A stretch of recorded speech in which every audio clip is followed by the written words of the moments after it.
Yo, what's going on? It is 1 p.m. here in Crystal Lake, Illinois. It's time for another live stream today. I waited 10 seconds before I started talking. So hopefully that worked out all right for everybody in terms of the delay from when I start the feed and start talking to when you guys can actually hear it. So hopefully you guys are all hearing me okay. Today we got a fun episode. I got this box from Buff. I feel really bad about it because they sent this to me, I think probably a couple months ago, and I haven't gotten to it till now. It's a big box, but it's very light, so I'm not sure what's going to be in it, but we'll get to it in a second. First, let's say hi to everyone listening on the audio-only version on the podcast. I'm still getting you guys caught up, but again, if you're hearing this, you're probably caught up by now. I'll start uploading some episodes over the weekend and stuff, so hopefully you guys are all caught up, but I also hope you're having a good run out there today. Weather in Crystal Lake is fantastic. It is springy. Hot even, I've been trying to get in the trails. I've been getting my feet ready, getting my legs ready for some hills, putting the pack on, even though I didn't really need the pack, but I put the pack on and just to get used to the weight of it and the chafing or potential chafing of it and everything. And things are going well. And hopefully your run is going well as you're listening to this. And everyone watching this later, but not live, this is the number one running a live stream to listen to understand what's in the box. So let's see who we have in the chat here. Gino DG says, hi, Kofuzi Run Club. This is the first live stream since Ko got back. Welcome, Gino. Good to see you again. I love that dolphin emoji. Bichon Mom says, it's muggy in southern Connecticut. That's a bummer. It was cold while I was in the area over the weekend. I was chilly. It was nice and overcast when we did our run together. And then it rained in the evening, which I felt bad about that because I feel like there was still a lot of people probably doing the Bike to 5 boroughs. And I was worried about them getting wet on their bikes. Who else do we have in here? JC says, hello, here for a short while today. And Mark Peterson says, I don't get a half hour until Kofuzi live stream YouTube notification anymore. Anyone else having that issue? The issue with that, Mark, is that sometimes I don't create the live stream until a half hour before. So that was the problem. That the problem's on my end, I think, is what the problem is. So sorry about that. I forgot to do it until too late yesterday and today. I did it like after I got home from my run, which was like 12:30. So it looks like a lot of you guys are watching the Cocodona live stream as well. Richard Wilson wants to know how I'm supposed to follow this and Cocodona. Listen here, chat there. I guess you could just open up just two windows, one side by side. That's how you could do it. Or you could just put one on your phone, one on the laptop. That can be another way of doing it. And Aliza is also watching the Cocodona feed, but says the leader still has a while to go. Okay. Wait, that's a what? How long is that? That's 250? That's a long, how many days does that take? Why is that on now? Today's a Wednesday. When is it going to finish? I feel like Amglaze has been running it, right? So I've been seeing updates from his account. I don't know anything about Cocodona. I couldn't even tell you what state it's in. That's on me though. That's on me. Mika Kataya says, hello, all track session today. First in a year or so. Legs hurt. That sounds about right. I haven't been on the track in a long time. In fact, I don't know that I've been on the track in 2024. Maybe, but I'm not sure. We'll see. And Matthias Ventus says, I'm taking a break from the Bo Miles video for the live stream. What is up, everyone? Does Bo Miles have a new video? Does he have a new one that's out? I don't have like notifications on some people, and for people like Bo, his videos don't always come up right away. Sometimes it takes a while before I get to them. And Calvin wants to know, what's stopping someone from live streaming Barclays from a drone? Well, I feel like it's against Barkley rules to do that, so that'd be number one. Number two, I don't know if Barkley isn't it. They're not in a national park, right? Because most national parks, you need a permit to be able to fly a drone there. So that would be the other one. But I just feel like people will probably be pretty pissed at you because I feel like anyone could very easily hide a GPS device in their packs. You know what I mean? And track down the route if they want to do that. But it's just kind of like you ruin the fun for everybody. Why would you do that? You know. Andrew Scott says, I love this question. Company 5K today. Do I run with coworkers or blow it out? I feel like it depends on how you're feeling. I feel like running with coworkers is great, but I also feel like, throwing down is kind of fun too. I keep threatening that I'm going to go. There used to be this event called Race Judicata, which is a legal pun. And it's in September in Chicago, and like it's for the legal community. It's a fundraiser of some sort. I don't remember what they raise money for, but like lawyers go and like paralegal and everyone in the legal community goes. And I've run it a couple of times, and we ran it, as my consulting company, and we had fun doing that. And every once in a while, I think about going back because I'm still, part of the legal community, I guess. I'm retired, but, I keep thinking about going back and throwing down. But the thing is, like, I know that there's people that run that race fast, too. Like, you've got to be running, like, a sub-16 to be able to win, usually. And usually the winner is not a lawyer. There's, like, a winner of the lawyer category, and then there's an overall winner category. So I do think about going back and trying to, like, not win necessarily, but maybe win my age group. I don't know.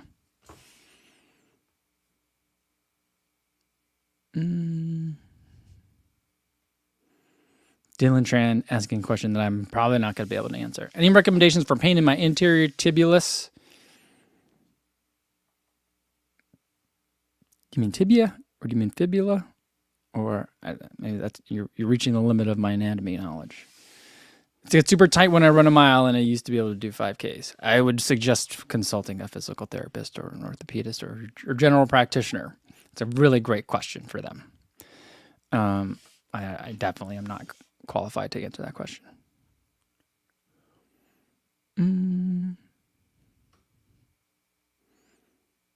Adam Fear says, watching a 250-mile race is like watching grass grow. Step away for a bit and you won't miss much. And I'm a former ultra runner. Yeah, I don't kudos to the people that are on these live streams. You know what I mean? Like whoever's on the mic and trying to make it like I mean, I talk all the time, and put me in front of a microphone and I'll find a way to fill the time. But something like that long, maybe because I wouldn't know what to talk about as much in context, I could just start rambling and having race footage in the background of a trail race, but that wouldn't be as interesting. If there was like a 250-mile road race, then I feel like I could probably talk about, even then though, it's like, I'm a little out of my element. I'm not used to events that long, but I could talk a little bit more about that kind of stuff. But the trail part would make it hard, but I don't know how they do it. Well, they have live streams where it's not just like, guys, we're all going to get some lunch. We're exhausted. It's been 4 days or however many days it's been, and we need lunch. You know what I mean? Elisa wants to know if there's a hole in my shirt sleeve. No, these aren't holes. They're just little, I don't know if they're reflective. I think they're reflective things. There's one on each side. They're intentional. They're speed holes. They make you go faster. No, they're not holes. Adam Fierce wants to know, for the race Judicata, do you have to run with a suit and a briefcase? No. In fact, most people, there's kind of like a runner's wave, and then there's a drink beer and walk wave as well. There's usually a lot of beer afterwards too. So it's, and a lot of times they're like, if you don't get there, if you actually want to run it, you got to get there really, really early. You have to like leave work early for the day. It's usually like a Thursday. You got to leave work early for the day if you actually want to run it, because otherwise you're just going to get stuck behind too many people.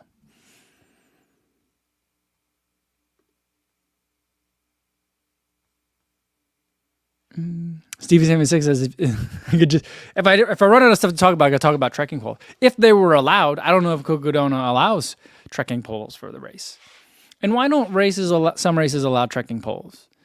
Is it just a preference?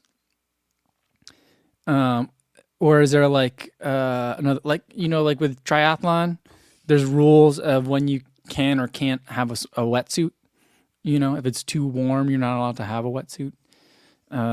With trekking poles, is it because you're putting holes in the ground? Is it bad for the terrain? Is that what it is? That's how little I know.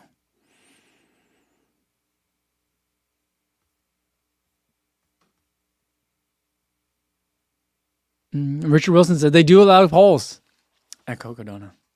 See, I feel like if you were the Cocodona, like if you were putting on that show, you know what I totally would? If I were putting on any sort of long trail race that allowed trekking poles, I would definitely try to get Lakey or whoever wants to be the trekking pole sponsor for the race, have all of the elite athletes do the speed assembly disassembly thing, and then you could just play that at different points throughout the thing.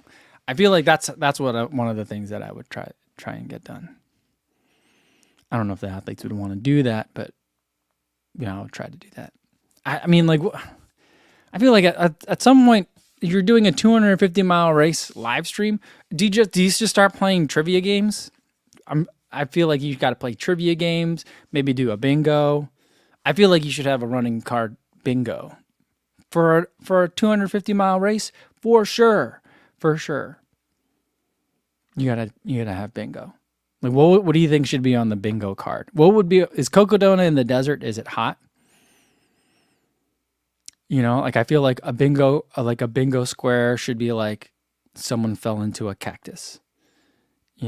Another bingo square would be, I don't know, someone wearing a bandana like a cowboy or an outlaw. That would be another one. Well, I feel like you got to play some bingo so that people can play along.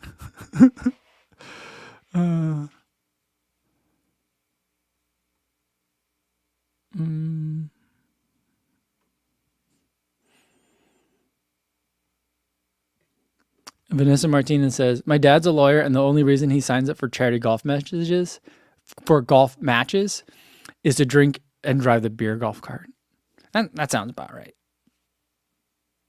That's what's going on in a lot of these charity events.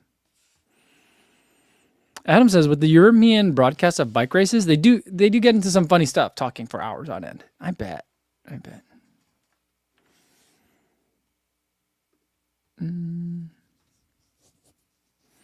Calvin Wong says, what fuel will be using for the 50K? That's a good question. I'm using a kitchen sink approach, basically emptying out. I was going to have like this big order of stuff that I was going to do from the feed, and then I forgot, and now it's like 2 days away, and it wouldn't get here in time. So I was like, I hope I have enough stuff left over.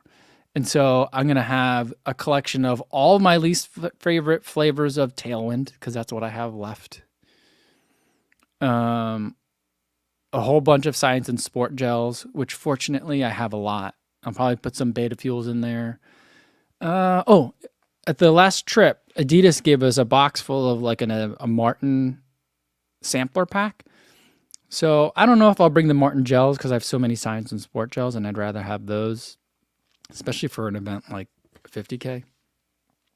But they sent me drink mix, so I'll be drinking drink mix and the new Solid bar.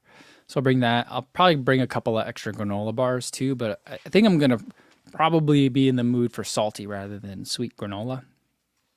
So I'm going to be eating a lot of the snacks at the aid station. I think it's mostly like kind of chips and salty stuff. And then I'm thinking most of my calories are going to come from liquid. I feel like it's going to be hot on race day. And so I'm probably going to prefer to have liquids rather than gels or other food, I think. So that's the plan. It's not very well thought out or scientific. I'm not like, definitely haven't done the math on like how many calories am I going to take an hour. I'm going to try to do, I have enough gels for I think I could do 2 gels an hour. And then also like, I'll do a packet of Tailwind an hour or two. Maybe less than every hour. I don't know. Well, Tailwind and plus the Martin. So like it's plenty. It should be plenty. I don't think the nutrition is going to be my limiting factor. as long as I could just keep it all down, I think that'll be fine. What I am worried about is I don't have any like anti-chafe, like squirrel's nut butter or anything, because I normally don't need it. But I'm thinking because it's gonna be hot on Saturday, not like scorching hot, not desert hot, but I'm gonna be real sweaty. I think I am gonna put up some band-aids over my nipples because I'm worried about that, like with the shirt and then the pack on top. I think it's gonna be causing some chafing, and then hopefully I'll be okay other places. So I don't know. I'm underprepared for this race in pretty much every dimension. So yeah. Johnny Dodgen says, "Are you documenting Tiger Claw, a runner's weekend or not?" Yeah, I'm gonna do like it'll be mostly a race video. I don't get in until like Friday morning, so there won't be a ton of time for me to do stuff other than just getting ready for the race. And so it's pretty much just gonna be like land, wake up, start running, and then I have a feeling. If I even can finish this race, and I'm not sure that I'll be able to, if I can, I think it's going to take me close to the fully allowed time. And so that'll pretty much be dinner time. And then I leave early the next morning. So there's not going to be much other than the race itself. So, yeah, like someone was asking if I'm going to do a shakeout, and I don't know. I don't think so. I'm not planning on it. Because number one, I'm not planning on running on Friday the day before. And then I'm just running on Saturday. The race is Saturday, right? I hope so, because that's what I booked. That's how I planned everything. Steve McKellar says, "How are you going to film yourself eating at the aid stations?" I'll have a 360 camera. And so I think I'm going to bring like a little tripod so I could just set it down on the ground and have it at like eye level and just eat that way. So I talked with Sage and Sandy about it a little bit yesterday, and I'm just like, I've done 150K before, and that time I was really concerned about spending too much time in aid stations, and I wanted to move quickly through them. And this time I'm not going to worry about it. I'm not going to worry about like, are my bottles getting filled fast or whatever. I'm just gonna, because I'm gonna have to take my pack off, find another pack at a Tailwind, dump parts of it into each bottle, and I'm just gonna take my time. I'm gonna eat snacks, and I'm not gonna dawdle, but I'm not gonna rush. So if I have to take a second to like film myself eating at the aid station, I think I'll be okay. I think I could be very wrong. Be very wrong. Who knows? Eric the Red says, "Which 50K you're running?" I'm doing Tiger Claw, which Ginger Runner has, after I signed up, Ginger Runner started describing it as one of the toughest 50Ks in the West Coast. He didn't say that before I signed up.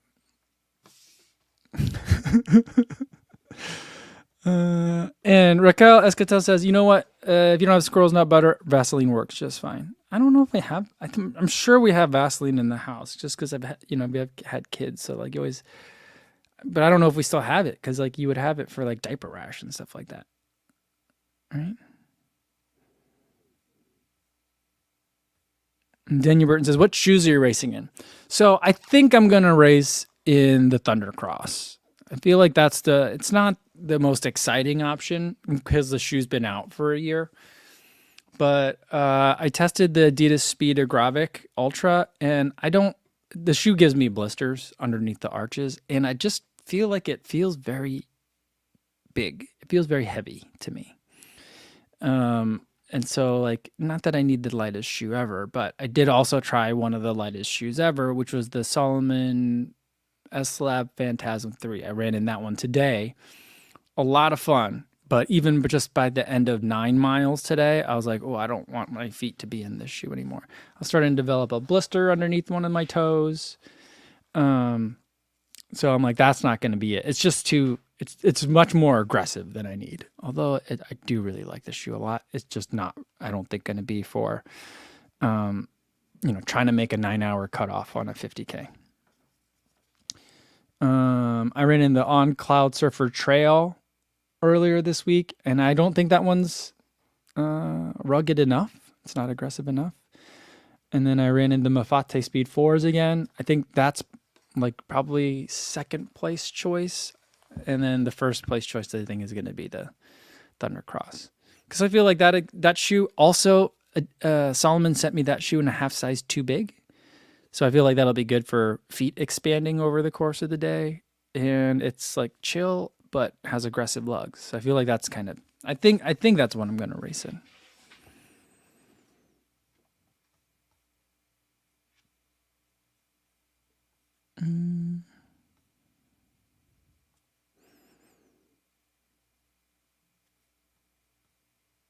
Dark Cake says, "Co, you definitely will need anti-chafe balm. Be good to yourself." The one area that I'm really concerned about is on my neck, because sometimes packs start to cut into my neck. I don't know if I've got the wrong size neck for the packs that I like, or maybe I'm cinching them too tight, or maybe my chest is shaped weird. So when I cinch them tight, it comes up high on the neck. So I'm thinking like, well, do I run in one of those rabbit shirts that have the collars on it? That could be one solution, but I feel like that's going to be hot. But maybe that's the way. I don't know. I'm worried about the neck, and then I'm worried about like thighs. And also just, it's a lot longer than I normally run. And so I'm like, something's going to go wrong. Jason Tan says, I saw you use Huma gels for one of your videos and we got some. Really love it, and it goes down easy. That's some good stuff. It used to be one of the most expensive gels, and then since then other gels have gotten more expensive. So it's not one of the most expensive gels now, but it's not cheap. But it is good. I like the Huma Chia Plus. Those are the ones that I like.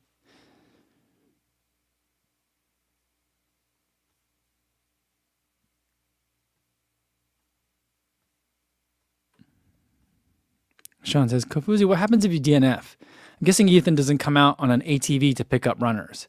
Yeah, I think you have to DNF. If you're going to stop, you have to stop at an aid station.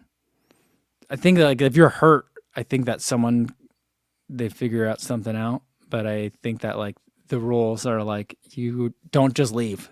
Otherwise, we're going to end up sending out a search party for you. Like don't take your own bib off. Let one of the race officials take it off so that people know that you're not on the course anymore and that they don't have to look for you and that you're safe. So yeah, I don't know. I don't really want to know what happens if I DNF. I'm trying to figure out the math of, can I walk up all the uphills and still finish in time if I'm like, just, kind of running the downhills. That's basically the plan for the day. So hopefully, like, as long as, knock on wood, as long as I don't hurt myself, I really just don't even know how to pace myself. I think I'm just going to go out at, a little bit of over low heart rate effort and just see how far that takes me. I'm pretty much just flying blind. But, when I talked to Sage and Sandy about it, I was just like, I'm just going out there to have fun and enjoy the course and experience this race that Ethan and Kim are putting on. And so that's all I want to do. And so, I'm not really going to do a lot of pushing, I don't think, too really hard. I mean, I will, because I probably will have to make the cutoffs, but, Calvin says, are you going to wear a Legionnaire hat? Probably not. Probably not. I don't think that's going to be the day for it. Because I'm worried about being hot, Steve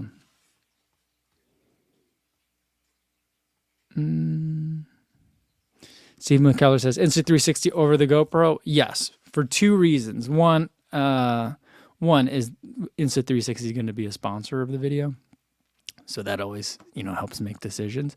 But two, the last 50K I did was the Crater Trail. The only other 50K I did was the Crater Trail 50K. And that one I did on Insta360, and that was not sponsored.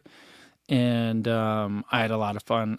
I think that 360 cameras work really well in trails, and I think they're very fun on trails. And so I was like, I wanted to do that anyway. And so my management reached out to see if I could get them to sponsor the video, and they will. So I'm excited about that.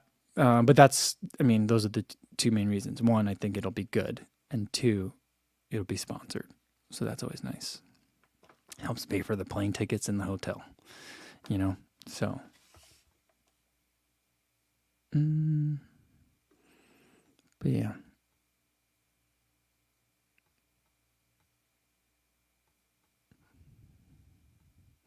Mika says there's a... Uh-oh, what's happening? Oh, someone's calling me. Sorry. I think that's my mechanic. I had to drop off my car at the mechanic again. It's leaking something from the front. Anyway. Mika says, there's a lot of very steep at Tiger Claw. A mate of mine ran it, flew straight back to Finland, and couldn't walk out of the airplane. He had to be helped. Oh, boy. So here was the other plan. And I wish I could have worked it out, but since I've been traveling so much, I'm kind of glad it didn't work out that way.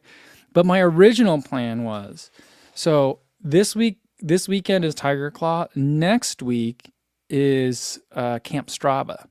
I don't know if you're familiar with Camp Strava. It was a big thing that a lot of people went to last year, and I didn't get invited. And I was like, oh, I wonder why I didn't get invited. This year I got invited.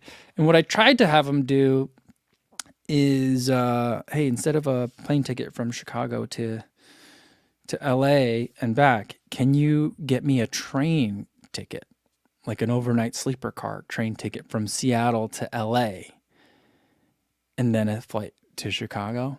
Because I was like, I'm going to run this 50K, and I'm not going to be in the mood to walk or run for the next couple of days. So if this train takes 2 days, it'll actually be kind of cool, and it'll be a fun video. You're taking the train to camp, and they said no.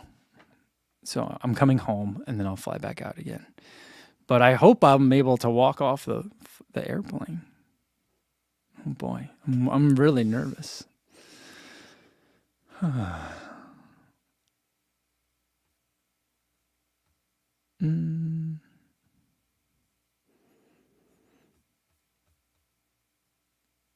Miguel wants to be my +1 for Camp Strava. They didn't let me have a +1. They didn't. It wasn't an option.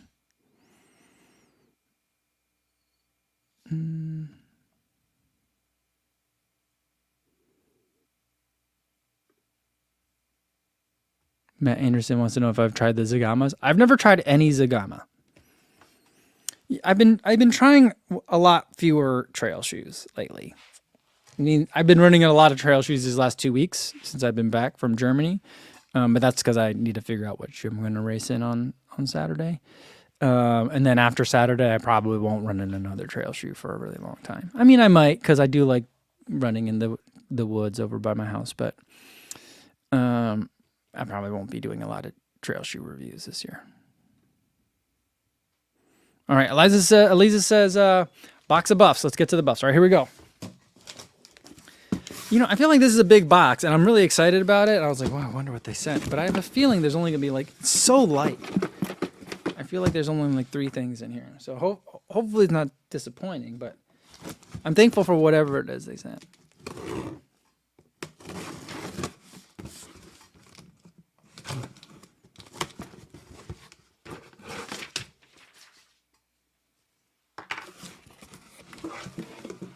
This entire box is just one thing. It's a hat. Buff sent me Speed Cap. All right, let's get some focus on it. Focus. Oh, this focus is taking a long time. Focus. Come on. No? It doesn't want to focus. I'll just wear it back here, and then I'll be fine. That was a big box, and this has been sitting in there for a long time for just this hat. Sorry to Buff for taking it so long to get to it. Okay. Buff still giving out the stickers. They're still doing it. All right. Anti-glare under the bill. There's reflective elements and a moisture wicking sweatband. There we go. A piece of cardboard inside. It's very floppy, very light.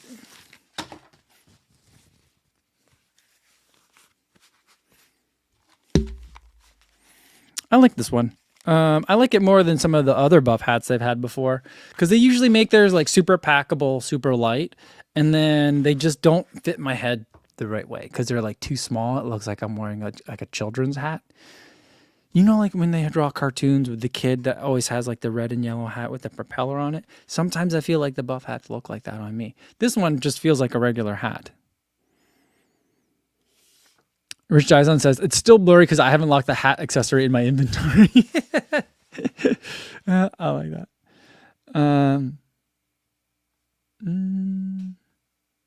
Yeah, Mark Peterson says it's the camera's focusing on the tags. Yeah, Calvin says all that for a hat. But, you know, I do think this is a nice hat. I feel like it'll be a good hat for summer running. I got to adjust it a little bit.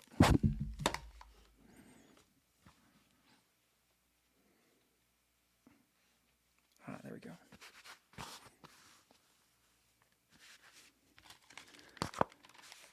I like this one. And Eric says, you know, well, at least it's your favorite color. That's true. It is. Especially for hats. I want it to be a black hat. But it's so lightweight, and I feel like it's one of those where you could douse it, and then it'll be a lot of cooling as the water evaporates. Just today, I was running in a Salomon hat, and like I didn't think I was sweating that much, but after like I do 2 loops around the park, and after the first loop, I noticed that the hat was already dripping with sweat coming off of the visor, and I was like, is it that hot? I didn't sweat that much. I just think that particular hat, the way the sweat was accumulating, it was all dripping down into the bill. So this one I like. It's like, you know, it goes the opposite end of the other buff hats I've had where this is almost too big. I feel like it's like too wide. I'm sure there's a fancy term for this part of the hat, but I feel like it's too wide. The crown, I think it's too wide in the crown, but the owner, I love this. He's got a new hat. I want it. That's a Simpsons reference, right? I feel like it is. And Super just says, it looks puffy in the Ford. It's not puffy. I think it's just not tight. See, like if I tighten it more, I think that's as tight as I can get it. They gave me the large slash XL, which is the right size for me because I have a big melon. But if it's not, I think, you know, since it's fresh out of the box, I think once I wear it once, it'll mold more to my head, you know. But I like this one.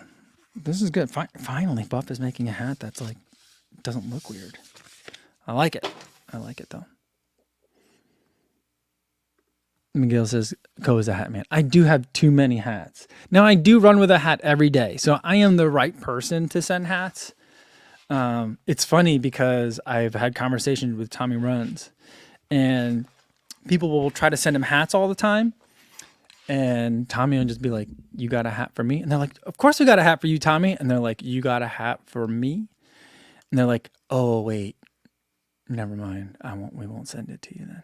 And so Tommy can't wear a lot of hats. Danny Gugliuzza says, I wore the Naughty Lit hat for my first marathon on Sunday. Perfect choice. Fantastic. Good job, Danny. Finishing your first marathon. That's a PR. Awesome. All right. Brian Norbeck says, what other large melon hats are out there? I've only had Cole fit my head. Okay. So I feel like if you got a really big head, then I think some of the brands that are going to be more friendly to you are, I mean, CLA will actually work. You just got to find the right, they have different fits and sizes and stuff. And I don't always remember which one it is, but there are some CLA hats that fit me really well. This buff hat is definitely one that's working for me. But what's the other one? I think they're out of Florida. Their logo is a palm tree. Do you guys remember what it is? I forget. Carleth Keys is like sponsored by them. I forget what it is. They've sent me a bunch of hats. Those are always gigantic. And then the fractal hats are actually very big as well. Some of them are a lot of them are too big, and I don't like the way that they sit on my head. So that Fractal is another big head-friendly brand. And so Alter Ego, that's it. Alter Ego Running. Alter Ego Running makes big head-friendly hats. So that's a good one. Stevie76, we need a head sprint.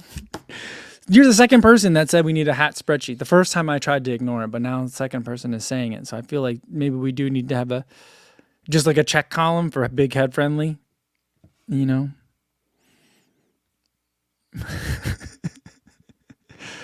And Eric says the fractal hats are bulky, lots of material. Some of them are, for sure. Some of them are better than others. So, yeah. But those are some that I would go with. And Yana says the not only hat fits my boyfriend's a weird melon hat pretty well. Yeah, good. Oh, that's awesome. Yeah, I do think that. So the hat that they use for the non-elite, the first was the Big Bend trucker hat. There's two versions of the Big Bend. There's the Big Bend and then the Big Bend trucker hat 2. And then the first non-elite hat was based off the Big Bend trucker hat 2. And the only difference between Big Bend trucker 1 and Big Bend trucker 2 is that this part is bigger. So it's better for big heads. There's more volume inside the cap. And then the one that for the new non-elite hat, that one is based off of a different hat. It's no longer a trucker style. But that one fits me really well. But the prototype that they sent me is even bigger. And I was worried that it was going to be too big for a lot of people. So when I finally saw the production version, it was a little bit small. I was like, this will be just right, I think, for a lot of people.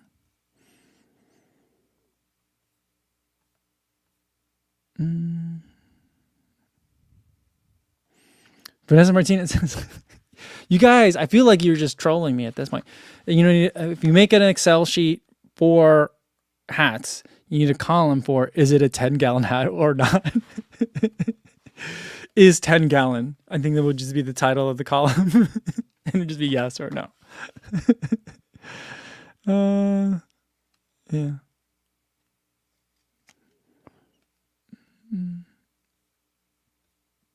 Alf Dickinson wants to know, question, what shorts does Matt Choi run in? That feels like the beginning of a runner joke. But I don't know exactly what he likes. He usually runs in black shorts. I usually like in the 5-inch variety, I feel like. But I do know that he always cuts out the liner. I don't know if he still does that. I think he's still doing that. I asked him about that maybe about a year or two ago. And he said, yes, he still cuts out the liners. So whatever it is, he's cutting out all the liners. You know?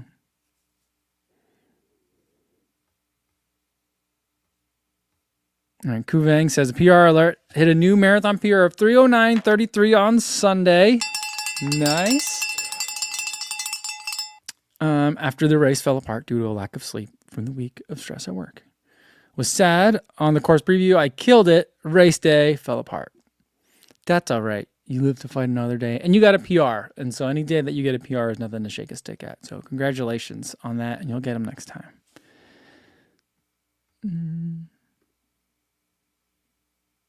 Super says the column on the hat spreadsheet should be volume with a drop-down option that includes normal, big, 10-gallon, and loud.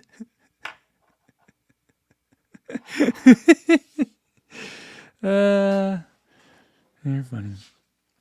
Adam says, did you hear that the winner of the Orange County Marathon got DQ'd because his dad rode alongside him and gave him water and he lost money? I did hear about that. And it seems kind of, you know what? Fast Women posted about it too and was on the side of the runner, it seems. Or it wasn't so much that she was on the side of the runner. It was just like she hates it when news writes articles with titles like the title that they used. And the title that the article she was referring was like, marathoner is disqualified for taking water from dad, you know? And I'm like, yeah, see, that's not really... That's a very sensational way to write that, you know, and which is her point. And then everyone's like, well, actually it is against the rules and he should have been disqualified. And she's like, I'm not disagreeing with you guys. I'm saying it makes us look foolish when these are the headlines that get written about our sport. And it does make us look foolish, but you know, I've seen a couple of news reports about it too. And I feel like the more comprehensive ones are the one that refer to the guy that tried to OTQ at Philly, was it? And so it's like, well, the guy in Orange County, I don't remember if that's a marathon, but we'll say it's Orange County. Because I'm sure you're right, Adam. But Orange County, that guy, his dad rode on a bike next to him and then gave him water. And since he was in first place at the time, by only 17 seconds, but since he was in first place at the time, the lead bike was there watching, like the course marshal that's on a bike. And that course marshal took phone video of the dad pulling up on the bike for a little bit. Not like I don't think the whole point was to pace him, but I think the dad was following him around the course on different points and had a bike and got on the bike, and while on the bike handed him a bottle. And that's the only more clear violation of that is the guy that got DQ'd from an OTQ at, I think, let's say it was Philly. And that situation, the coach was running around the course and giving the kid bottles, I think after he had missed some bottles at the aid stations, or maybe he didn't have elite bottles. And so like the course marshals gave him a warning the first time the coach did that. And then the second time the coach did it, they were like, you can't be doing that. We're going to have to DQ him. And then it's eventually what they did. And so I feel like, it's a weird quirk of the sport that like it's exactly like the 40 millimeter rule, where like, if you're trying to win prize money, you better follow the rules and you should know what the rules are. But for everyone else who's just running the race because they want to run a race, doesn't matter. Think about how many people get a water bottle. My first marathon, or my second marathon anyway, my wife gave me a bag of pretzels. Well, she had them with her. I ended up telling her I didn't need them. But she had a bag of pretzels for me in Chinatown in Chicago Marathon. You know what I mean? So people do that all the time. That's normal for normal people who are not trying to win prize money to do. But I feel like this person and his dad knew what they were doing, and that's not how this race works. So I have I don't want to be mean, but I have not a lot of sympathy for it. Super Ninja says the title should have just been Marathon or Disqualified for Having a Dad. Yeah. And CV76 says, that's why I didn't give water to Kofuzi in Houston. Well, I appreciate you not getting me disqualified, Stevie. And Brian Albrecht says, that's why I don't win races. There's too many rules. And Matt Anderson, it's like way back when some runner got DQ'd for wearing Primex.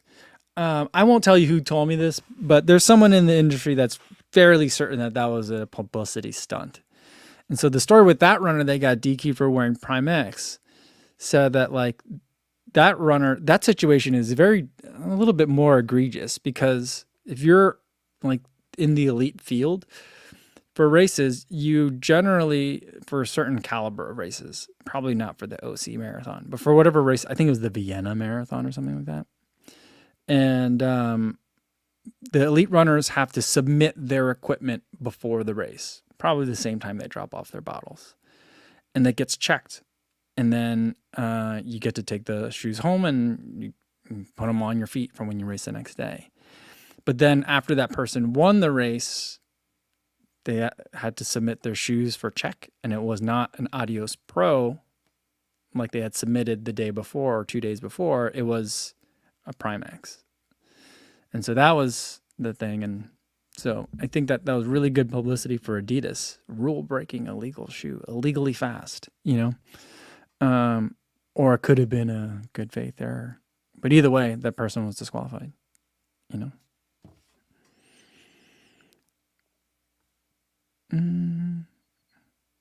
Eric Durrett says, is it illegal assistance if you take a Malort shot at mile 20 of the Chicago Marathon? I feel like they should give you like a 1 minute bonus. You could like cut down your time if you take the Malort shot. Mark Peterson says, my third marathon, I switched shoes at mile 16. My wife had a towel and new socks and different shoes.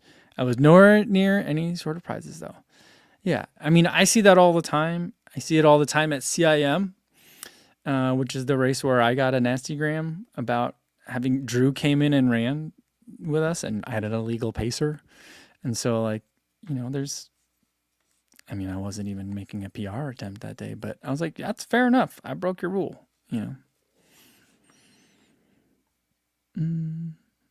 Stevie76 wants to know, was a DQ runner shirtless? No, he was not. He was wearing a shirt though the entire time, and the person on the bike, his dad, was not filming him. So, then he probably would have been DQ'd on the spot. They would probably just tackled him. He was doing that.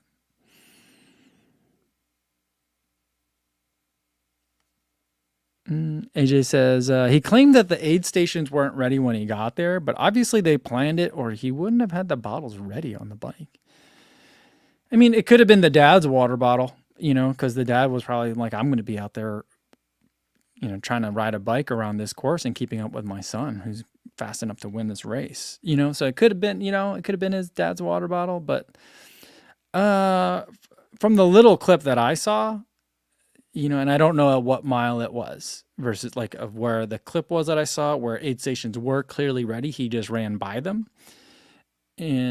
Or like there were other aid station and like where the handoff of the water bottle was. The way it's clipped, it makes it look like immediately after he passed the water station, his dad gave him something. So, I don't know, but I don't believe that. I mean, ultimately, it doesn't matter if I believe it or not,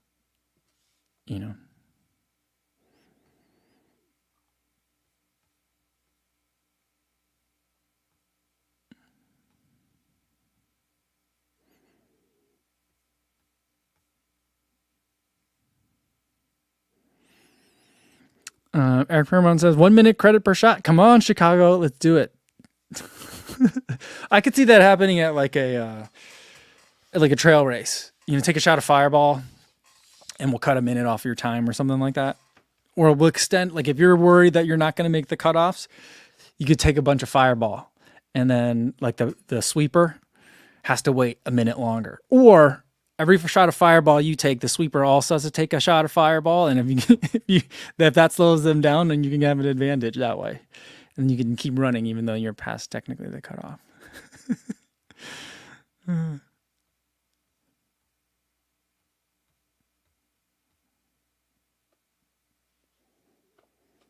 Yeah, Adam says that he thinks that in Orange County that the DQ was also due to the illegal pacing. I mean, the bike was moving alongside him, and so like there's an argument that, how long does the bike have to be by you before it's illegal pacing, but I think that you're right that was one of the cited reasons. How much pacing was there? I'm not really sure. Vanessa Martinez says, my favorite instance of cheating involved the use of twins. Was one an evil twin, or were they both the evil twin? So what happened? Like one twin ran the first half and another twin ran the second. That's interesting.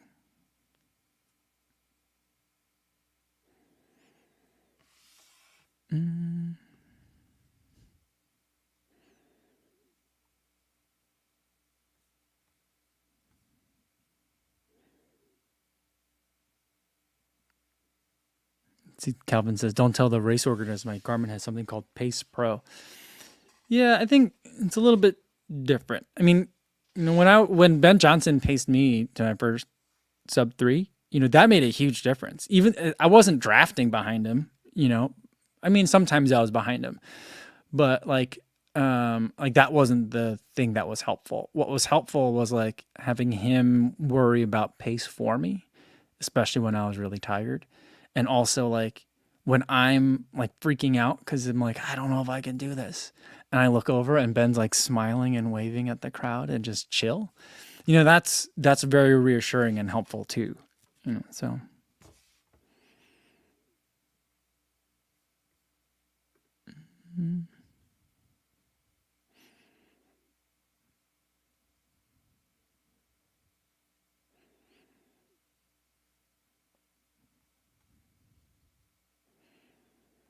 All right. Adam says, back to Tiger Claw. Have you figured out which order you're going to be doing the loops? I haven't. As I have been doing with a lot of things, I've been leaving that as to a problem for a later me. But like, I feel like I need to start thinking about that more in order to figure out like, am I going to use a drop bag or not, or am I just going to carry everything? For my first 50K, I had a drop bag all prepared, but I ended up not needing it at all. So I'm not sure, but I'm also probably going to be, I know I'm going to be on my feet a lot longer than that first 50K. So I got to figure out a drop bag, I think. And then I got to figure out like when I can get it and where I'll be. So I haven't really thought about it at all. I'm thinking about doing whatever has the worst climbs first. Or are they all the bad? I don't know.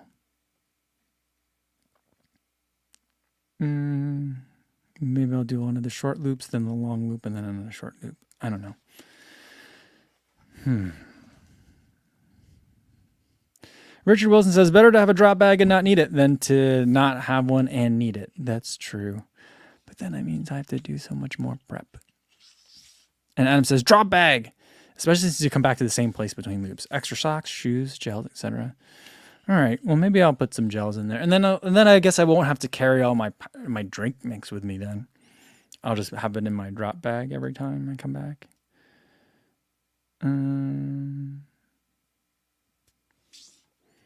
Cosmic Pineapple Mangle says, Rich Wilson mentioned on the Discord that a guy got DQ'd for ditching poles halfway into a trail race. The rule said any equipment had to be kept for the duration of the race. Did he drop them in the woods, or did he drop them at an aid station? But I guess if the rule said you got to keep all the equipment on you, got to keep all the equipment on you. This one, you can't be littering, no accidental dropping of trash or gel wrappers or something like that, which makes a lot of sense,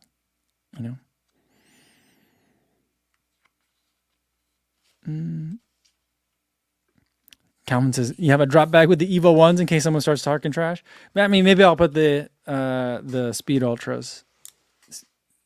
The Agravic Speed Ultra. Maybe I'll put some of those in there. Probably not. If anything, I might put some, if I bring a second pair of shoes, I'll probably put the Mafates in there. Because I think the Mafates that I have are also a half size up. So that'll be nice and roomy. And if nothing else, it'll just be another pair of shoes I can change into after the race just to get out of this pair of shoes.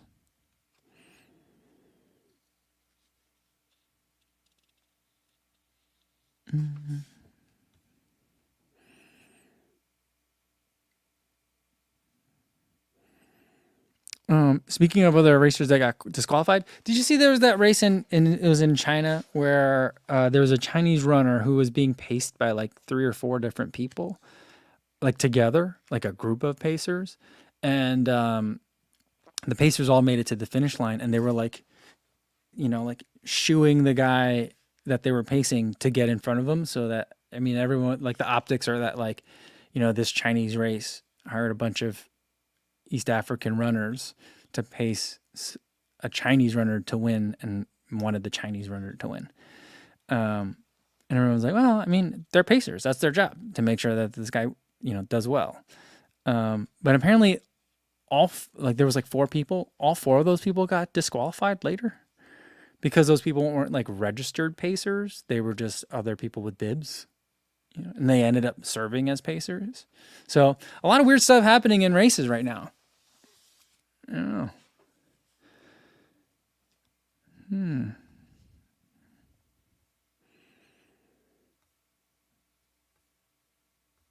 I don't think there's been a lot of talk about that, but that was a weird story too. But all right, so you guys are giving me more context on this ditching your poles. So I could see it being like you're ditching the poles because it'd be like, all right, the big climbs are over. I'm going to ditch my pole so I'm lighter and I could just run faster now. But Richard Wilson's saying that the athlete handed them to a fan, and they were homemade bamboo poles. So you're kind of giving a fan like a souvenir, right? To get disqualified for that, that feels wrong. You know what I mean? Richard Wilson says, pretty sure it was El Hussein El Azawi, probably cost him the series. Ooh, that's interesting. That's really interesting. And Matthias Venta says, like, that situation with the Chinese runner is weird. Why not just do the extra pacer paperwork? I'm not sure. I'm not sure how like that happens. You know, like I didn't know that that was a rule. Because if you think about like in Chicago Marathon, there'll be like either elite men or sub elite men who pace the women all the time. And I guess a lot of times, like when Ben Bruce does it, he does it with a pacer bib. So that's one thing.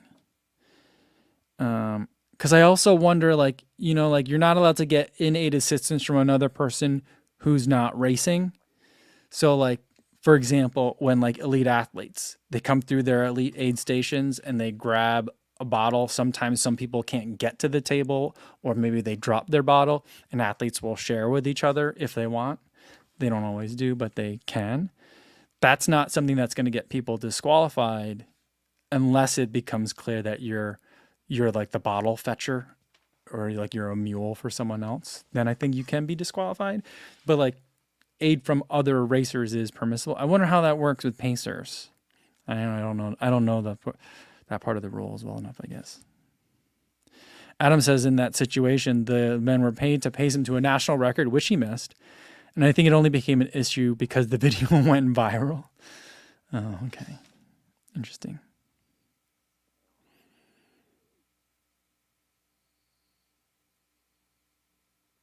Adam Fear says, I aspire to be a bottle fetcher. I've been trying to get the elite bottles, like when I go to races, you know, because after the aid station, they'll just toss them to the side. But there are like not only just kids, but adults who will not camp out, but like they're standing, you know, a couple 100 meters after the aid stations, and they wait like hawks. Or like kids at a parade when they're throwing candy, you know, as soon as the bottles drop, there's like a swarm of people that run for it. So I've never been able to get a bottle. The only kind of souvenir I've gotten like that is Rory Linkletter throws stuff. I feel like he throws it at me. He doesn't throw stuff to me. I feel like he's throwing it at me when he throws stuff at me. But that's the only stuff I've gotten from a race before.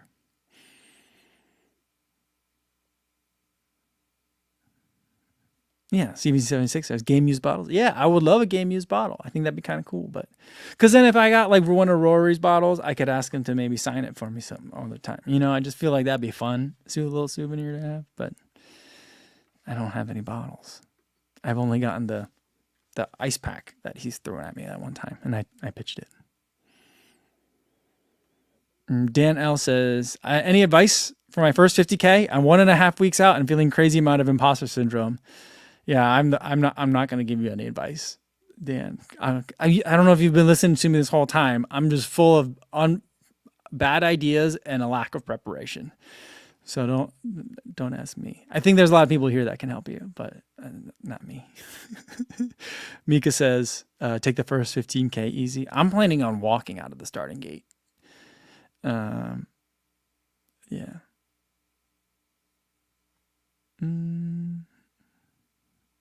Yeah. And Donnie Johnson, it totally did look like Rory was throwing things at you. Yeah, I feel so. I feel like you're right.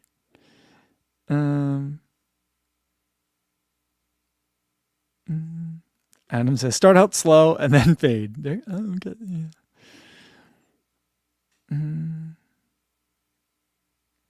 All right. Eric says, for funsies, there is a Facebook group called Bad Ultra Running Advice. That can be hilarious, but it's not safe for work. All right. Sounds fun. All right. That's going to be it for today, guys. Tomorrow, I'll put out the talk I had with Sage and Sandy yesterday, doing our kind of recap from London and looking ahead a little bit to a couple of other things. So that'll be the video for tomorrow. And then we'll do another live stream, 1 p.m. Central Time. Hopefully I see you then. In the meantime, be safe out there, buddy. Thanks.